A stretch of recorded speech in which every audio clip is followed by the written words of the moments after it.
All your favorite wrestling shows rolled into one.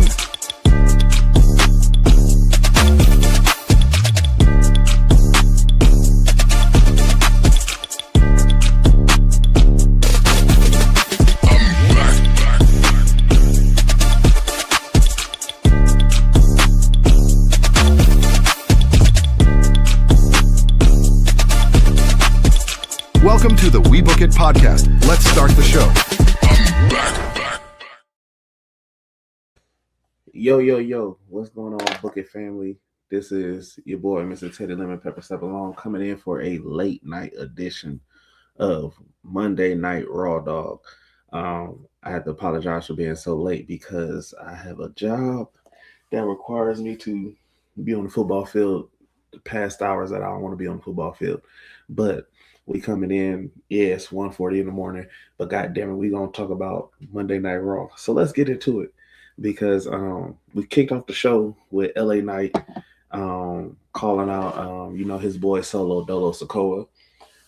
Solo coming out hitting LA Knight's catchphrases, and LA Knight had to stop that, like, hey, you ain't gonna keep doing my catchphrases and stuff. But it's Solo Sikoa coming out, basically, telling LA Knight he got his back and these things of nature, about what happened with the Bloodline last week with them being able to take out Roman Reigns, the Usos, but Jacob Fatu not getting touched. So very interesting concept with that one. But they're interrupted by the Usos, and basically, they have their back and forth, but it turns out that they will end up having a tag team match, which ends up being a main event. So after that, we get the first match of the night, which is Stephanie Vaquer versus Roxanne Perez. So it's Stephanie's first match in some months since she had everything going on with her. So seeing her in the arena tonight, I think she debuted a new finisher. I'm not really sure, but it was a really good move. But during this match, you had interference between Liv Morgan and Raquel Rodriguez interfering in the match. Then coming out, you had Becky Lynch coming to Stephanie Vaquer's aid to render some aid while the Judgment Day was trying to, use the numbers game and do what they do best. But in the end, Stephanie Vaquer won with I don't know what the name of the move is, but it's a double underhook, and she flips you up. And then when she brings you back down, she drops double knees on you. Don't know what the move is called, but I'm pretty sure they're going to come up with a dope name for it. So, you got the SVB, you got the Valkyrie Inferno, I believe, which is her version of the spiral tap that AJ Styles used, and now she got another finisher. So, a big bag for Stephanie Vaquer. Definitely looking forward to seeing what she got coming up next, especially with her World Heavyweight Championship match. Not heavyweight, her World Championship match against Liv Morgan in 2 weeks. So that's going to be dope. I think they're really holding off on that until I think they're in Mexico City. Or not Mexico City, wherever city they're going to be in Mexico on the 14th. I think that's when they're doing the Stephanie Vaquer Liv Morgan match.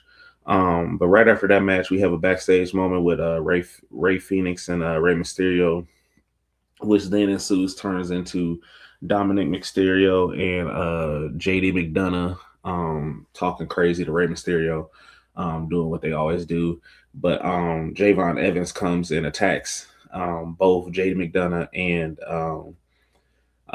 Dominic Mysterio right before the next match, which turns out to be Rey Fenix versus Dragon Lee.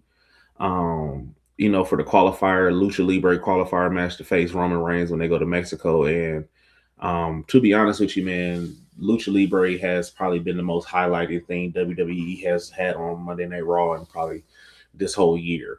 Getting to see some of the best wrestling that is out here in the world, which is Lucha Libre, is one of my favorite styles of wrestling. But seeing Lucha Libre being publicized the way it is and being on mainstream media, TV, social, all that stuff is great. Rey Fenix did end up winning, and I'm saying that was probably about a 4.5, almost a 5-star match tonight between him and Dragon Lee. And so after that, we have the Oba Femi Braun Breaker contract signing, And I'm not gonna lie, Braun Breaker was fumbling all over this promo. You can tell he's still a little green for the spotlight that he's wanting to be in. But it's like, if you want to be in the spotlight, your promo's got to hit, and we know his wrestling can hit because he's a signer. But his mic skills need a little bit more work for that segment. But it ended up being Austin Theory coming out and Braun Breaker and Austin Theory trying to jump Obafemi, but Obafemi got the upper hand. And ends up putting Austin Theory through a table, and basically just owns Braun Breaker. And I honestly believe that Braun Breaker is about to get his ass beat at Sunday night's main event in his hometown. It's just what it is.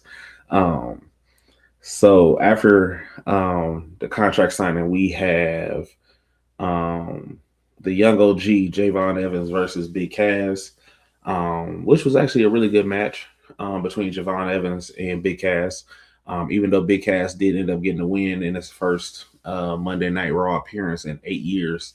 It's been 8 years since we've seen Big Cass, with him and Enzo Amore. But seeing Big Cass and knowing him from WWE and did Big Bill and AEW, but seeing him, I'm curious to see what the angles are going to be with him coming back. If it's going to be main title picture or whatever it's going to be, we're going to see.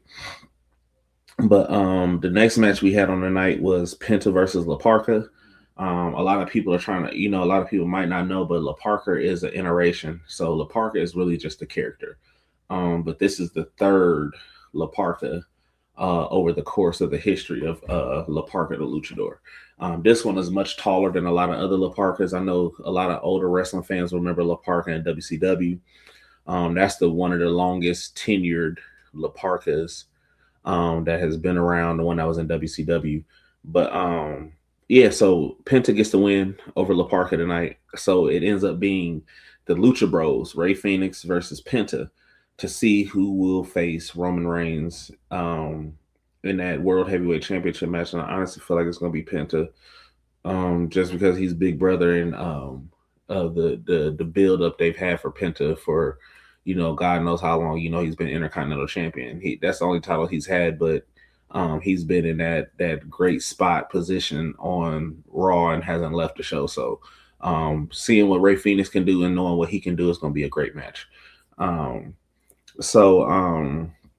We had another backstage segment, but I'm not really focused on backstage segments tonight. If you want to watch it, go back on Netflix. But the ending match of the night was the main event, which was the Usos versus LA Knight and Solo Sikoa. And in this match, it was actually a good match. There wasn't a lot of botches, but this match ended in a no contest because we have the returning Royce Keys coming back, even though Corey Graves did botch it and say Hobbs, and it was caught in 4K. We know that Powerhouse Hobbs is Royce Keys. So Royce Keys came out with OTM, the tag team from NXT, Bronco Nima, who was just a part of Del Perros in AAA, but got kicked out of Del Perros, which makes sense why he got kicked out. And then his tag team partner, Lucien, I forgot his name, but OTM really, I think they had tag titles in NXT.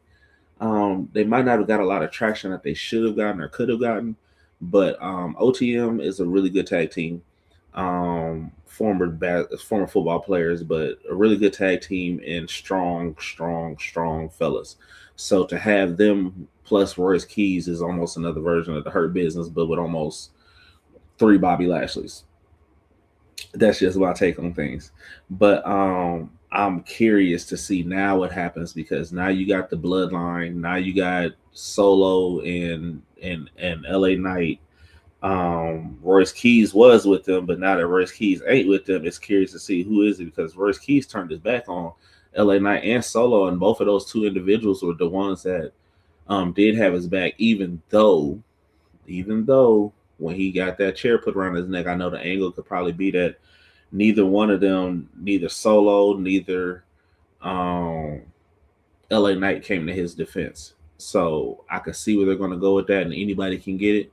But until then, I'm curious and I'm tuned in and I'm locked in for Monday Night Raw next week. So I know this one was short, sweet, and get to the point. But I do apologize. I'll be better on my time next week. As you can see, I'm probably looking tired than a motherfucker. But all in all, Booking fam, keep those booking pencils sharpened, and tune in with us until the next episode. Until the next episode. Hey, can't play the song because I don't want to get copyright infringed. But until then, peace.